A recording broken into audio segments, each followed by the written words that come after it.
Good day and welcome. My name is Jessica Hubble, and I am the Assistant Director for the Department of Recruitment and Admissions for the College of Arts, Humanities, and Social Sciences, the College of Psychology, and the Mailman Siegel Center for Human Development. Today we are honored to have Dr. Cheryl Duckworth, who is a professor here at Nova Southeastern University for our Conflict Analysis and Resolution programs. She is a peace building program leader and a conflict resolution policy analyst. She has served such organizations as the Institute for Multi-Track Diplomacy and the Alliance for International Education. She has lived in Zimbabwe and Paraguay. She's published and presented globally on her two passions, peace education and peace economics, exploring ways to transform the economic, political, social, and psychological roots, causes of war and violence. She has published a book which explores the role of dignity in social movements called Land and Dignity in Paraguay, and an article on her implementation of critical peace education curriculum in a juvenile detention home. A proponent of engaged scholarship, she co-edited Conflict Resolution and the Scholarship of Engagement, Partnerships Transforming Conflict, which examines how engaged scholarship can enhance the field of conflict resolution. Dr. Duckworth has trained hundreds of students, teachers, and community leaders in peace education and conflict resolution, both in the U.S. and internationally. Currently, she serves as the faculty advisor of NSU's Peace Education Working Group and on the advisory board of the Hope Development Organization. It's a women's rights and peace building organization in Pakistan, and Women's Promise, which advocates for and empowers women's leadership for peace globally. She has also appeared on peace building related media such as President and the Doug Noll Show. This is just a short list of her many accomplishments and capabilities, and since we are here for her, let me go ahead and introduce Dr. Cheryl Duckworth. Hi, good evening, everybody. It's so great to be here with you all. Thank you, Jessica, for all of the work that you do for our programs and for the invitation here. I am really delighted to be here with everybody. One of the things that I'm excited about is engaging students in community related projects, engaging students in the research that we do here at SHSS. My expertise, of course, is primarily peace education. One of the funny things about that is it goes by a lot of different names.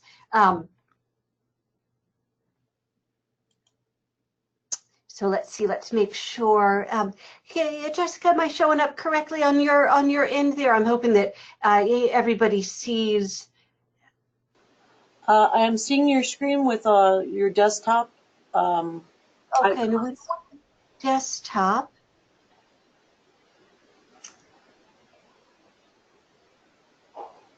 Let's see here. There we go. All right. So now everybody, hopefully you see the title of one of the recent research projects that I've been able to engage some of our graduate students in. And I think this is really one of the valuable opportunities that we offer students in the Department of Conflict Resolution Studies. We're one of those fields that we're theoretical. We've got powerful and important theoretical concepts that we introduce students to, but we also marry that with skills and with community relationships and experiential curriculum. And one of the ways that we do that is engaging students in different kinds of community-based conflict resolution programs, and any of us of the faculty here could talk about this. One of the things that I've primarily gotten students involved with who are interested in this particular aspect of conflict resolution is peace education, and researching the intersection between schools and youth development, curriculum, and that world, how does that all relate to peace and conflict, right? How do we teach about human rights in schools? How do we teach about peace education in schools? The slogan that I always go by that comes to my mind when people ask me, what do you do, is I tell them that I am about schools for peace and peace for schools. Because schools can't be a part of peace building in our communities until they have peace within, right? Just like people. So I am working on that idea at every angle, and I always look forward to opportunities to involve students in that. So along those lines, I wanted to share one other thing before I sort of share a little bit about this research project that I was able to involve students in, which is that I also recently joined the board of trustees of the Alliance for International Education, which works on intercultural understanding, peace education, human rights education, global citizenship, and international education. And we just had a big conference in Geneva, and 5 of our graduate students actually presented their own work at that conference. So these are the kinds of experiences and connections that students can be a part of if they join our program. And I think that that's so invaluable. Because at the graduate level, you're looking to take yourself, you're of course looking to extend your undergraduate studies, right? You're looking to build on that, to take yourself to the next step, to take, to learn those more advanced skills and more developed theories, to be able to do some research on your practice, to become a better practitioner. And students need the classroom for that, but they also need all kinds of other community experiences. So this is the story of one of those research projects that I was able to get students involved in. As I say, schools for peace and peace for schools. I have been recently really curious. I finished in 2015, I published a book called, you probably can't see the title there, 9/11 and Collective Memory in U.S. Classrooms, because I became really curious about how students were learning about 9/11. It seemed to me that it wasn't really being addressed in classrooms very much, and so that's kind of launched my whole research agenda, and I continue to untangle that. So this brings us here to this more recent research project that I engaged a couple of our graduate students in as well. They helped me, for example, with focus groups. They helped me look at some of the data and analyze the data, so they really got their hands involved. And it was a really powerful experience for all of us. One of the things that I notice automatically when I think about educational research and how it relates to peace and conflict, and I'll just go back to the title here, is that we don't talk enough to students. A lot of the educational research collects big data, which is great, and a lot of it talks to teachers or administrators, which is great, but we don't spend a lot of time really talking to students. So that's what I wanted to do to fill that gap. Learning after 9/11, young Muslim American students speak for themselves. It seems to me that, especially in this world after the terrorist attacks of 9/11, after all of the anxiety and fear and even violence that surrounded the 2016 election. Some of you will probably remember there were a couple of reporters attacked, there were protesters attacked at different political rallies and such. It seemed to me that peace education has to be looking at that. How are students and teachers dealing with this? So I wanted to talk to the kids. And this is what I mean when I say interrupting marginalization. Who are the students that are most marginalized right now in today's educational environment? And when I do this kind of research, I don't only focus on public schools. We did include a private school in this research, but I focus mostly on on the public school system, because that's where 91% of American kids go.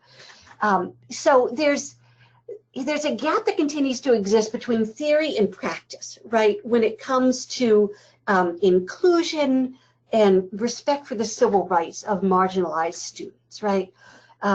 Which is an academic way of saying we do a lot of talking about how important this is, but we're still not implementing it the way that we really need to be.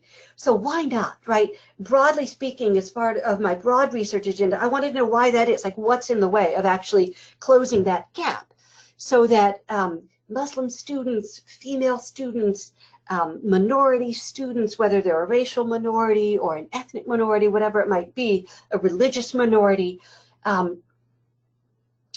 it's important to understand what it is that they're experiencing in their own words, right? So this is what I mean when I kind of describe my overall, the overall research umbrella that I pursue with students, and we publish together, we collect data together.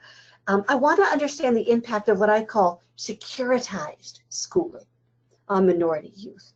Right? What does it mean to have all of these school resource officers, right, which are often police, right in the school or even in the classroom, and in today's world after 9/11, right, in a world where we routinely take our shoes off to get on an airplane. I'm not that old. I'm only 44. I didn't do that as a kid. So what does that mean, right? We've got kids in the post 9/11 era who don't ever remember before that, right? So I want to understand, how do they think about citizenship? What does that word mean to them? And then what does that mean really for a robust democracy going forward? One of the things that we depend on public schools to do is to help kids understand what is citizenship? How does their government work? What does citizenship mean, right? And in the testing era, that's been more and more and more marginalized and squeezed out of school curriculum. Teachers have really had to fight hard to protect that space. So what's the impact of all of this on students when they think about, especially if you're in middle school or high school, you're growing up, maybe you're just getting registered to vote, hopefully. They're just starting to form their ideas about what does it mean to be an American. Maybe you're an American who's immigrated. Maybe you're a Black American, a gay American, a Muslim American. How does all of that work as these young people are trying to find their way and develop their identities, especially their citizen identities in many ways, with all of these very damaging discourses that kind of surround them, right? Especially in this era for American Muslim students, right? That was what this particular research project focused on. I wanted to hear from them, what was it like to be learning in this era? Right, so I'll take a quick look at this, but one of the things that you always get engaged in, which I love, in a research project is you get to dive into the rest of the research on this subject, which is really fascinating. And one of the things that we learned when my team and I were doing this is that, as you can see in the second bullet point here, we need more studies that document the actual everyday experience of youth from Muslim transnational communities, right? And I would even argue just from American Muslim communities in general. It may or may not be transnational, right? A family that just, immigrated. Maybe they've been here for generations. What's that like, right? How do they perceive the current political climate, and how do they think about democratic citizenship? Right. We need work that did that. So I set about to do that research. My theoretical framework, just for those of you who are working in schools, maybe you're working with young people, as a resource officer, maybe you come from criminal justice, or just a wide variety of backgrounds that people might come from. So I wanted to take a minute to share about my theoretical framework, which is CBE, which stands for countering violent extremism, right, is one of the pieces of the literature that I draw on. This literature can be, it's got a lot to offer, and it can often be problematic, right? So I drew on it a little bit to engage it and critique it, right? So this is the literature that security experts on terrorism, for example, have looked at to say, how can we prevent terrorist attacks and acts of violent extremism from occurring, right? Acts like 9/11, or any of the other number of attacks that we've seen. The problem with a lot of this literature, as you can see here, is that too much of it continues to stigmatize youth of color, right? Especially Muslim youth, right? And it often can fail to understand the vulnerability of Muslim youth to acts of violent extremism, hate crimes. It can fail to understand their vulnerability as victims, right? People who might be targeted in anything from school bullying to actual abuse and hate crimes. Right, so that was one of the pieces that I engaged as my theoretical framework. And the other one that I engaged, of course, is peace education, which is a framework of literature that looks at how can we help schools produce the kind of people who are capable of being peacemakers. Right? Dr. Maria Montessori asked this question coming right out of World War II, and she wondered what kind of person would be capable of building peace, what kind of man or woman would have that skill set, right? And are schools producing that kind of person? Right, so I would argue that peace pedagogy, and I'll talk a little bit later about what that is, can be a form of countering violent extremism. Right, so let's dig into the fun part. Let's dig into the data.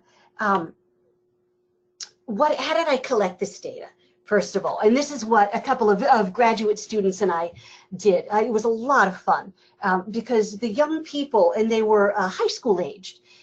Three of our, I should say, to be specific, several of our focus groups were high school age. One of them was actually undergraduate at a local undergraduate campus. So any methodology has to identify a research question that's going to guide what we're trying to figure out here. And what I wanted to figure out is how can we best understand the experiences of Muslim students in a post 9/11 environment, especially in terms of how they navigate all of these dominant and sometimes very damaging discourses, stories that are told about them. What do they think of these stories? How do they navigate that? How do they respond to these kinds of stories that are told about them as sometimes as potentially violent, as potentially criminal, as they're trying to develop already very youthful and vulnerable identities, just because when you're at that age, you're still figuring out who you are, right? What sort of institutional, pedagogical, and curricular interventions can address the structural violence, right? The disadvantages that are built into the institution that these students face, right? So are there things that teachers can do in the classroom? Are there things that school boards can do in terms of policy that can help students with what they're facing?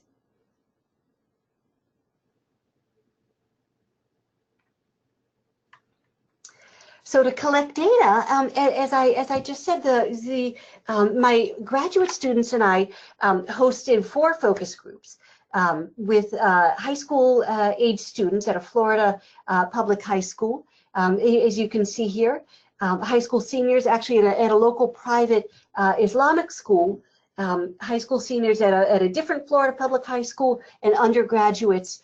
This one happened to be all women at a local South Florida college campus. All of the focus groups were conducted on the school campus or at a local community center just after school. They lasted about 90 minutes because students were really eager. Again, people, they are waiting for people to talk to them about what their experiences are. So they lasted about an hour and a half. And what we did, what my team of students and I did, graduate students and I did, I should say, was we went through the transcripts, and then we looked for themes to pull out. That's called coding, as you'll learn when you join us, so that we could really systematically and in a detailed way let the students speak to us from the data that they were given us. We wrote memos to ourselves after each focus group just to kind of collect our own thoughts in terms of how we were interpreting what they told us about their experiences.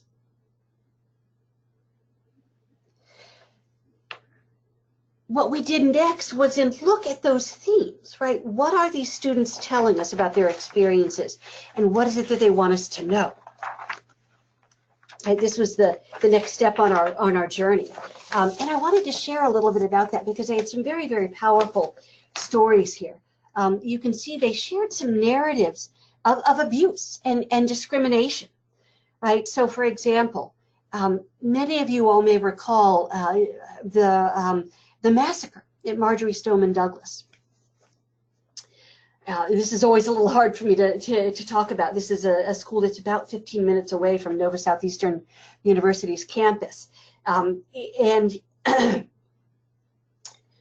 the shootings took place on one of the days of the focus groups. And the students were telling us that because of who they were, because they were Muslim students in particular, they were very worried that they would be targeted, right? They would be blamed and targeted somehow. They tell us it's very common to feel stigmatized as Muslim. They spoke to us about stories of peers and frankly, sometimes even teachers, calling them a terrorist, asking questions like, are you related to Osama bin Laden? Go back to where you come from. These were students who were born here, in Florida or Ohio. And these things were spoken to them by people who had no way of knowing where they were born. They didn't have any way of establishing that. So, clearly this was just a stereotype that was being imposed on them. He is threatened with peers threatening them with deportation, right? Now that Trump's been elected, you're going to be deported, right? These were some of the narratives of abuse and discrimination that students were receiving and that they shared with us in these focus groups. Very, very damaging discourses, as you can imagine. Especially imagine facing something like this from a peer or from a teacher at the age of 14 or 15 years old, right? And so this goes back to the central question that I wanted to ask in this research project, right? Which is, how are our American Muslim students coping with these kinds of narratives that are being told about them? Well, one of the ways that they're doing that has to do with narratives of community, right? One of the strategies that they put in place is a narrative of community, that they needed to build community in order to develop resilience and strength. Family was the first place that a lot of students would go to for this community. They talked about their families, however, as a source of support and community, of course, but also as a site of tension, right? Sometimes family members would give them advice such as, don't stand out too much, don't talk about the terrorist attacks of 9/11, out of concerns for safety, right? So family played a bit of a double-edged sword, really, in that sense, according to what our research found. It was a source of support and community, but also there was some tension there. Some other ways that students would look to build community, including forming MSAs, Muslim Student Associations, right? Or collaborations with other groups, right? It's like maybe the BSA, the Black Student Association, or the BSU, the Black Student Union, different kinds of interfaith outreach, right? So for example, maybe hosting events with Hillel, or a Jewish group on campus, or a Protestant or Catholic group, reaching out and building those kinds of connections as well. Outreach to peers in general was another way to try to build community, right? So maybe joining the SGA, the student government, or other kinds of service clubs. Outreach to peers. But students also shared, and I thought that they were very insightful and very self-reflective to share this, that this itself, that there's sort of a tension there. Because of their marginalized position, a lot of the burden for having to do this outreach fell on them, right? Which has me asking, what if interfaith clubs, student government, teachers, chancellors, provosts, principals were all proactively doing this outreach to share some of that burden, right, with students who might be marginalized, with Muslim American students on campus. Some students explicitly noted that they felt that some of this outreach was a way to ward off racism, right? That it was a kind of self-defense, right? So that's not the story of an equal burden.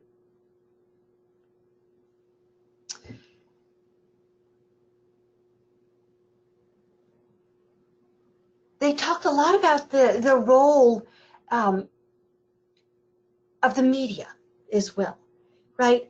And this is something that surprised me a little bit, but it was very interesting to hear. I would have expected that the role of social media for them would be very concerning, right? But these young students, and maybe this is just a little bit of a generation gap, they loved it. They loved it because they felt like it gave them a way to speak back. That, you know, Twitter and any other kinds of social media gave them a way to question and speak back to the official narrative, to the official sort of dominant discourse that was being told about them.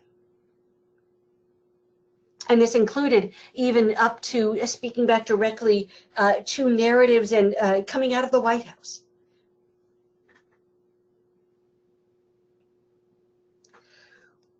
One of the other main themes that kind of informed our theory that came from our data had to do with meanings of America, right? What does it mean to be an American? Who gets to decide that, right? Which is a question of power, really, right? A lot of students talked about their generation being the one to get this right, in terms of interethnic, interracial, intercultural relationships, right? That theirs was a generation that was much, much more diverse, much more open-minded, and maybe you agree with that, maybe you don't, but this is what they were expressing. One student even referred to their generation as the dream generation, right? That they were going to be the one, after so many generations before them trying and maybe making progress in some ways, but failing in others, they were going to be the ones to make it right?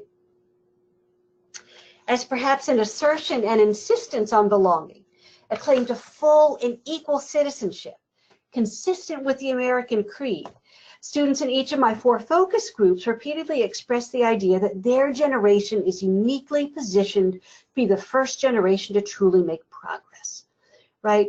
One student said that we are the turning point in history, right? Further kind of providing evidence for that theme. When it comes to ending violent extremism, especially the kinds of violent extremism that comes from racial and ethnic hatreds. Right. Another student concurred. He is saying, I feel like our generation is just better, right? This is in the words of a high school senior from our second focus group, right? And again, speaking back directly to the adults, to the official discourse, to the president, to the White House, several students expressed the idea that they think they're in fact more American, than somebody who's a racist, or than President Trump. They were very clear about that, since they believe that what makes you an American is not how you worship, if you worship, what language you speak. They felt that what makes you an American is holding to a certain set of values, right? And that those values include equality, liberty, including everyone, e pluribus unum. Right? Rather than, again, where somebody might have happened to have been born, or what language you speak. Right? So they felt like their worldview was more American, more in line with the Constitution and the American creed than some of the official discourses out there coming from elected leaders. I thought that was fascinating. That one of their coping strategies was to say, no, we're the ones who are the real Americans here, because of our set of values is more consistent with the Statue of Liberty.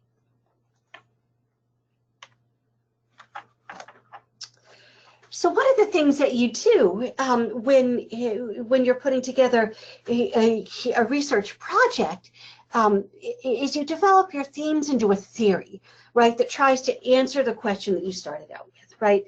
And so I'll just give us a quick reminder of where we started, what that question was. The question that we're trying to develop an answer to is, how do these American Muslim students navigate their worlds in the current environment, right? How do they navigate all of these, frankly, sometimes very ugly and damaging discourses that are told about them? And my theory, as you can see here, I present it in a graphic, is that they do this by contesting narratives about them, by insisting on a definition of citizenship that includes them, and by building community both with other American Muslims and with peers. Right? And so you can see here that all of our four themes, narratives of community, coping strategy, belonging versus discrimination, narratives of discrimination, right, and that tension between understanding that some people are discriminating against you, but you can read very clearly what the Constitution says and what the Statue of Liberty says and what U.S. law is, so you know that you belong, right? That they really felt that tension, and their way of dealing with that was to insist on this uniquely very American idea of citizenship as full inclusion and full equality, as you can see here at the center of the graphic.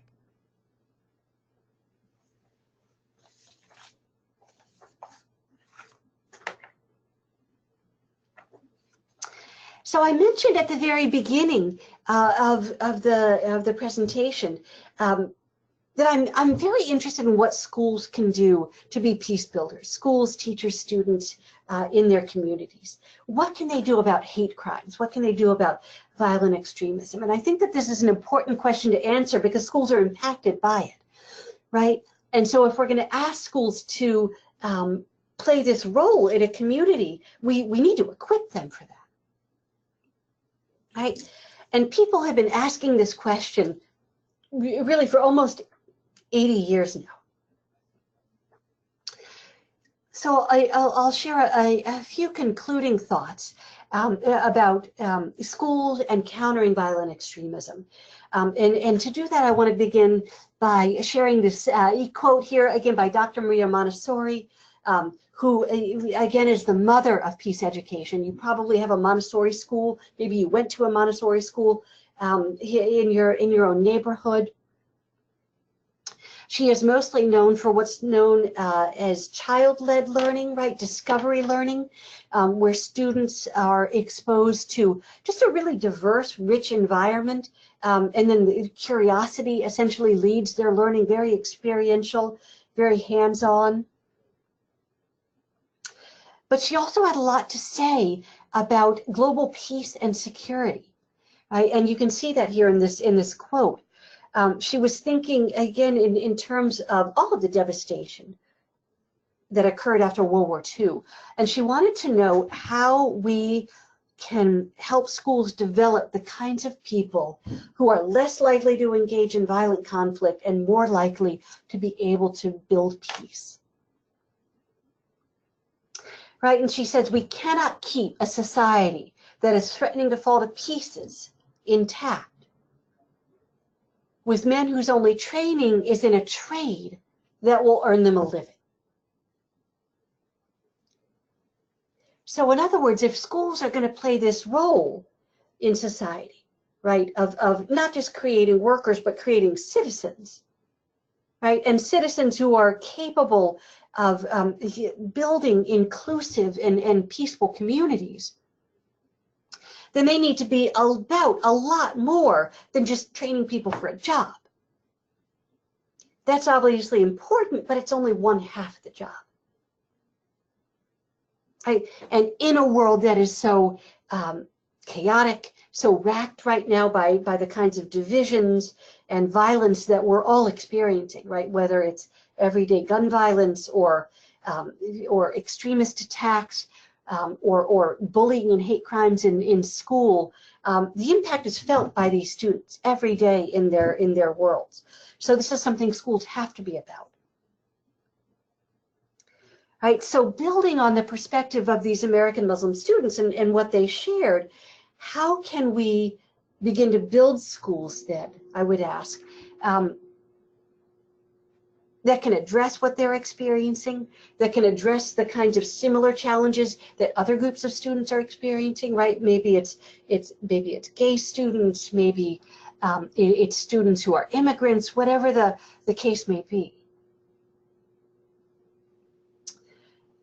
I would argue that what you see here, I've got a list of techniques that we'll talk about briefly, that these can be strategies for schools to begin to be able to play this role. And many of them, in fact, are already doing so on shoestring budgets and just, developing incredible resources of imagination and creativity on the part of teachers.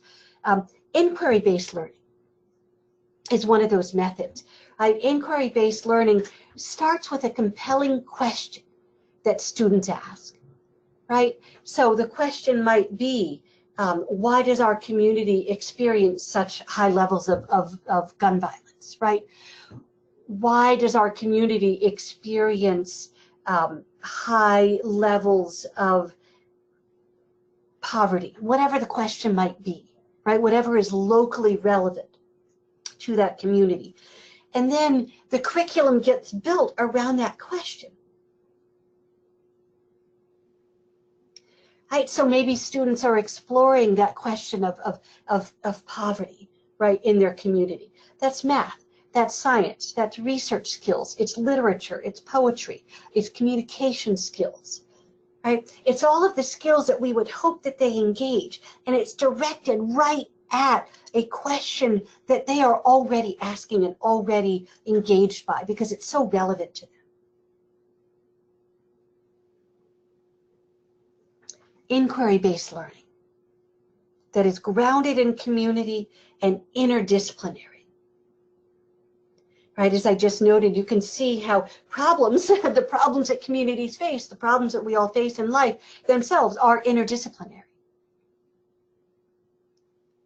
Right, this is an example of the kind of curriculum that I think can help schools address bullying, violence, hate crimes in their school community and in their community more broadly.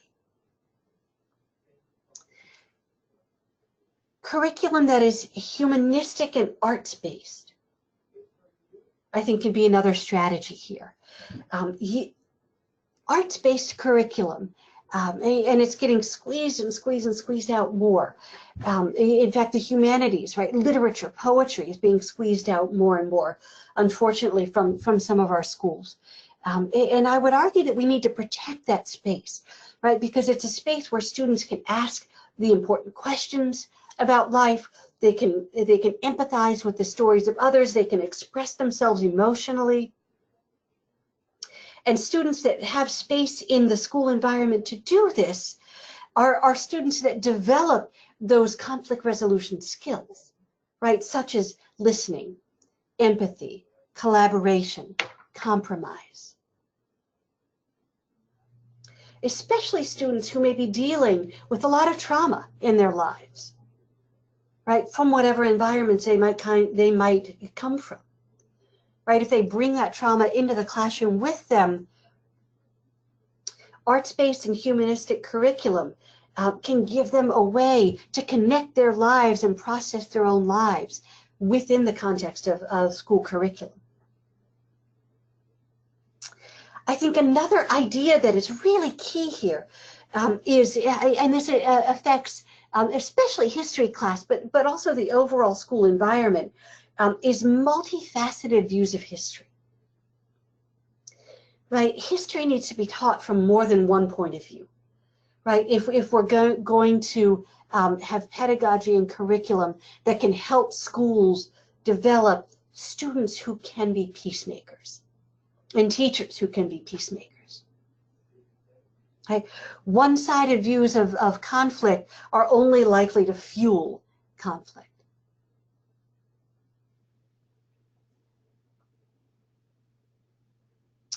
And finally, this idea of what's called ontological and epistemic hybridity, right?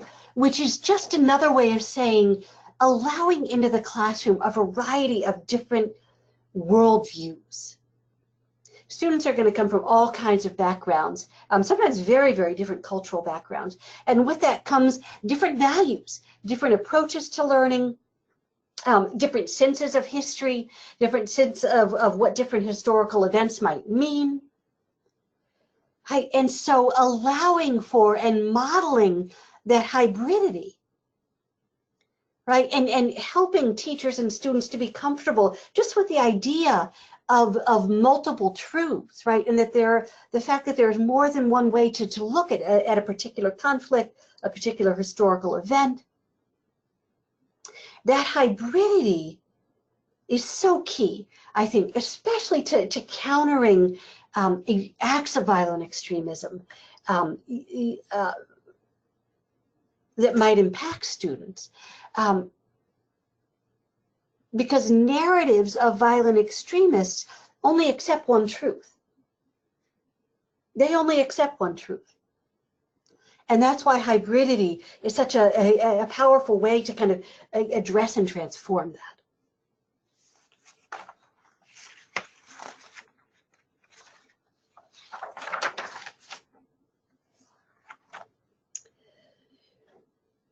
A final point that I wanted to make is that this is especially important for students from the dominant culture. Right, students who maybe are from the wealthier schools, the whiter schools, the more privileged kinds of places. Right? Why is hybridity even more important from them? Because it's so easy to be unaware of your own privilege. It's important for all students, but I would argue it's probably most important for the more privileged students.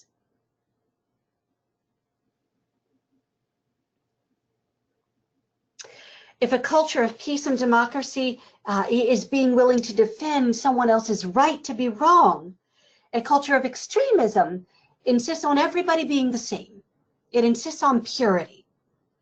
A school culture that prioritizes the kinds of pedagogies that we've just been talking about, inquiry, being interdisciplinary, being grounded in the community, different views of history, right? A school that prioritizes that can help shape students and a school culture that not only resists, but actively challenges extremist narratives, wherever those narratives may come from.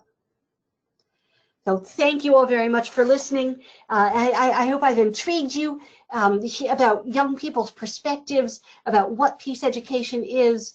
And I will share, we've got one more slide here. Here's my contact information. Please do reach out to my email here, Cheryl.Duckworth, excuse me, at Nova. You can visit my blog as well. You can follow me on Twitter. I would love to be in touch and talk about your ideas about the role that schools and young people, teachers can play in peace and development in our communities. Thank you so much for your time.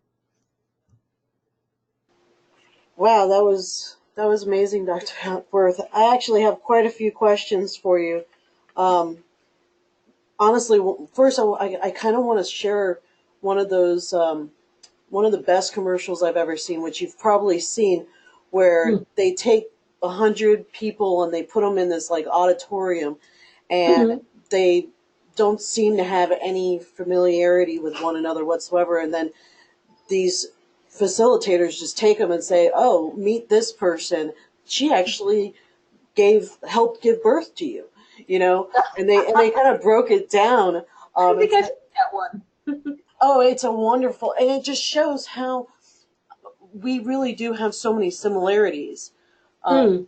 and I, just listening to, especially towards the end, my first thought was inclusion by similarity, because we have so much, we create so much division, you know, Yes. and to just allow students to have that communication and find those similarities so they can realize that they're not that different from one another, you know. Yeah. Yeah. Mm-hmm. It And also, that the differences that they do have are okay. exactly. Yeah. uh, One of my very good friends, he's actually Lebanese, he's from Lebanon, and Mm. his name is actually Mohammed. But Okay. after 9/11 and in high school, he decided to go by Mike instead because of obvious reasons. And he was able to, because he's paler and things like that. He was able to kind of skate by, but he purposely did that because of the fact that he was marginalized, and it was just such a shame because even today in his work, as soon as they find out his name and where he's from, they'll still do that, and and it's just a shame when that happens because he's like got the biggest heart I've ever met of anybody. Mm. So Oh. Oh, that's upsetting. it is extremely upsetting. So some of the questions that I actually do have is I, I I noticed that you did. It seemed like it was a qualitative study, correct? About.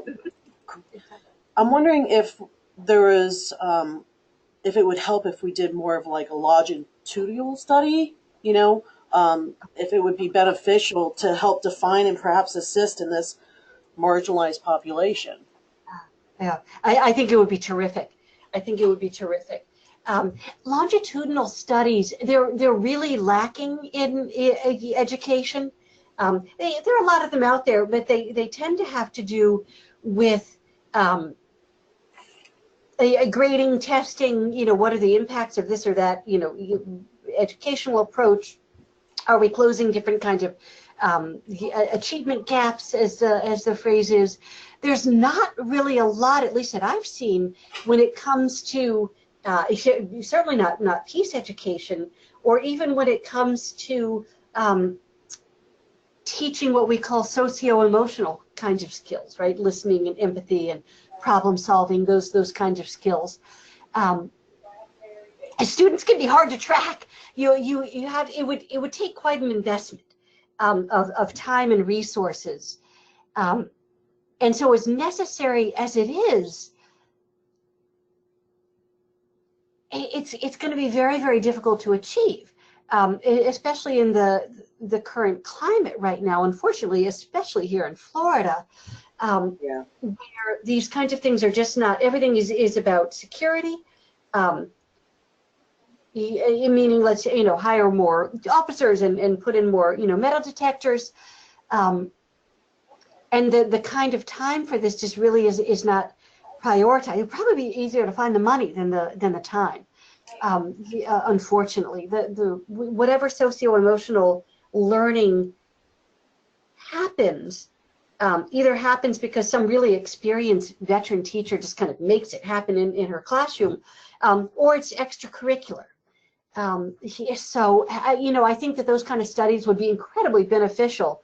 Um, the buy-in from policymakers is the missing piece, I'm afraid. Yeah. Mm-hmm. That actually makes me think of another question of actually doing a comparison by generation. You know, Oh, how because interesting. if we did like a comparison maybe of generation, maybe we can determine whether or not things are getting better. Right, right, Right. Have they done anything along those lines to kind of see what the differences are and what our behaviors are our behaviors being better? Right. There's a lot of, but it's been, to my mind, a little too narrowly defined. So there's a lot of research on school climate and on bullying, um, and research on the benefits or the impacts of peer mediation, which is great. We've learned a lot from that. Mm-hmm.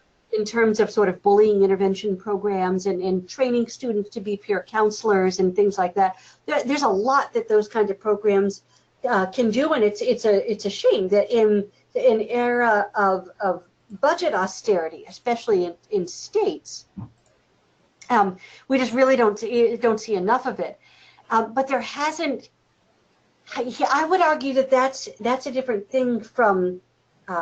That the idea of peace building is even broader than that. Mm-hmm. And there really is not a lot of, we're developing some case studies, which is useful, but in terms of following a group across a couple of generations, to compare, are we are we getting any better at this over time? If someone has done that study, I haven't seen it.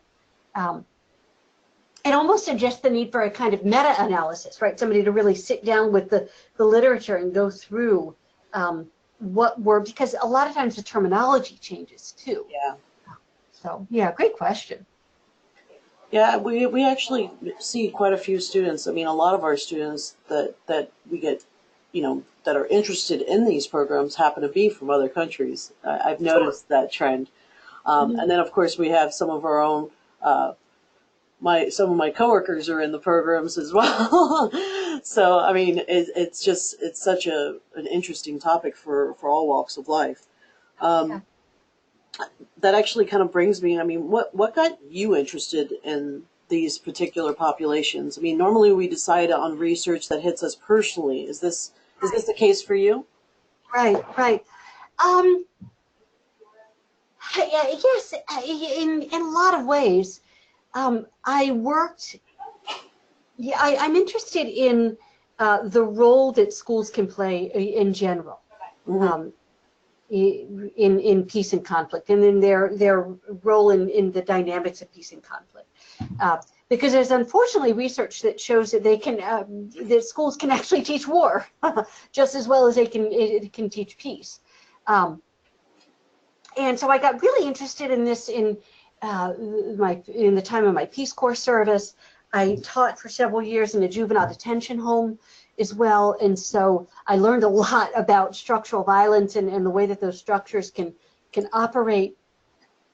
And so I became very curious about how can we empower these students to be their own advocates? How can we empower students to resolve conflict and to make changes in their communities? And so I guess the next question that I asked was, well, who is it that is quite marginalized now?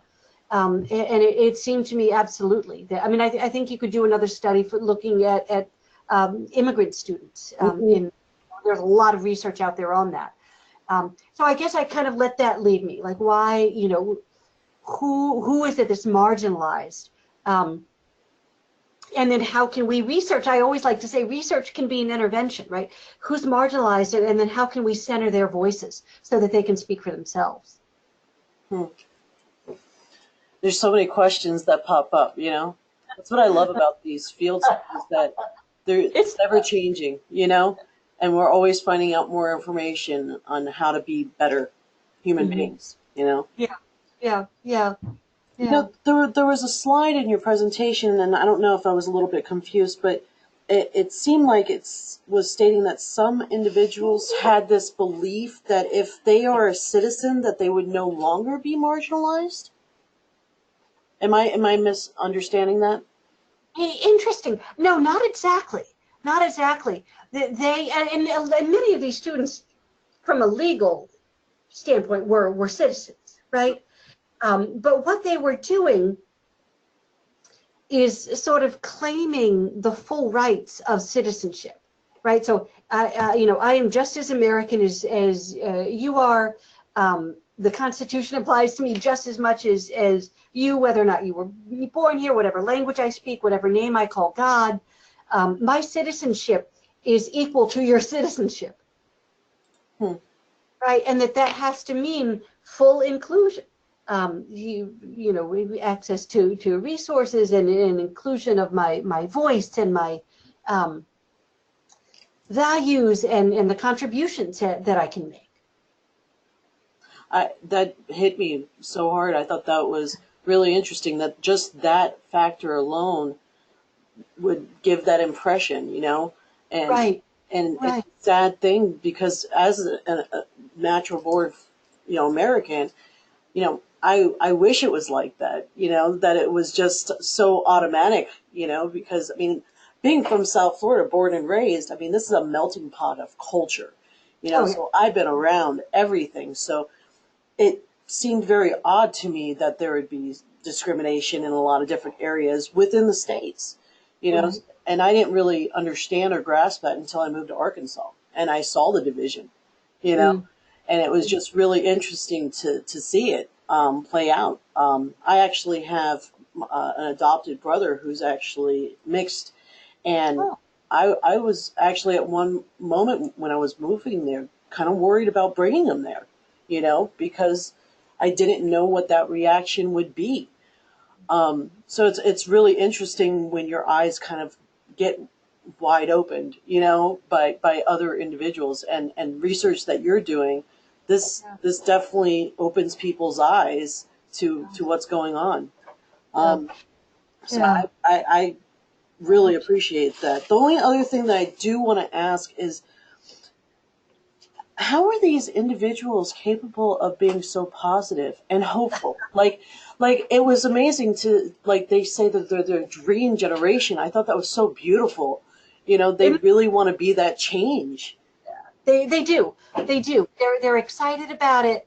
And look, and I don't want to be. It was an emotional time to be really doing. I don't know what was going on cosmically, but I happened to have one of the focus groups scheduled on the day. You probably remember it. It's seared into all of our minds. February 14th, right? The day that Yeah. those massacres happened. But that was a catalyzing moment for a lot of these students, right? That if we don't get involved, things aren't going to change, right? If Yes. we're not going to be the change is not going to happen. And it was a refusal. So I think it was a form of empowerment and a way to kind of turn all of the ugly hegemonic discourses that are directed at them, just way to flip it on its head. And no. I am just as much as a citizen as you are. I know that because the Constitution tells me so. And here's what being a citizen means. It means that I act in my community. It means that I embrace those values, that I expect to be treated by those values of equality and inclusion. And that they also, a lot of students, as much as they had been subjected to X, Y, and Z, also felt a lot of pride in being American and felt like they might have faced a lot, but there was also still so much out there for them to contribute. They wanted to be doctors and they wanted to be teachers, and they had plans that they were not going to let discrimination get in the way of. I was moved, I have to say. It really, I thought was very, very inspiring. The determination that they felt that, we're not going back. We're not going to let this become the new normal again. And we're going to make sure that our voices are heard. Just you reciting some of those words, I mean, honestly, it moves me because I think I mean, I've actually had these type of conversations, and it's really interesting because England, they're actually very inclusive, and they kind of segregate depending on where you're from, you know. So it's like they can tell by the accent that you have what part of England, and then they kind of like, and I'm like, if that was our only problem, that would be amazing. Like if we could just be all inclusive. Mm. But we're talking about it such a small landmass in comparison to the United States. Right, right. But honestly, I mean, your accounts and everything that you talked about, it really does open the eyes, and I truly appreciate you talking with us this evening, and telling us and keeping our eyes open, spreading that word. It's absolutely beautiful. And is a lot of this stuff things that you learned in the program? I mean, Oh, definitely. yeah. Definitely, absolutely. We have two classes that I teach that talk specifically about peace education and schools in conflict. But there are any number of we've got of course a whole qualitative certificate, qualitative research classes where people can learn to they can come to our program and learn how to do this kind of research, and learn how to disseminate it and get it published and get it out there. And where you also learn yourself to be a facilitator of different kinds of dialogues and to mediate conflicts, right? We've got a lot of really practice-based courses, but we're not going to put you in the position where you're just sort of practicing without any kind of framework, right? We're going to give you that framework that you need to be able to practice successfully, and to be able to maybe conduct a little bit of research on your own practice, so that you're constantly learning and growing and reflecting as a practitioner, because that's where the magic is. That's where you really see the change begin to happen. Just with how passionate you are, you can tell that being in these programs, it's definitely going to come across to any student that's in there how passionate our professors are here at NSU. Once again, I truly appreciate you talking with us tonight. For anybody that is interested in getting additional information about our conflict analysis resolution program or our certificate programs like qualitative research, please, all of our information is right there on the screen. You can feel free, give us a call, email us. Our department's literally here for students, so please utilize us. Once again, thank you, Dr. Duckworth, and I hope everybody has a wonderful evening. Thank you. Good evening.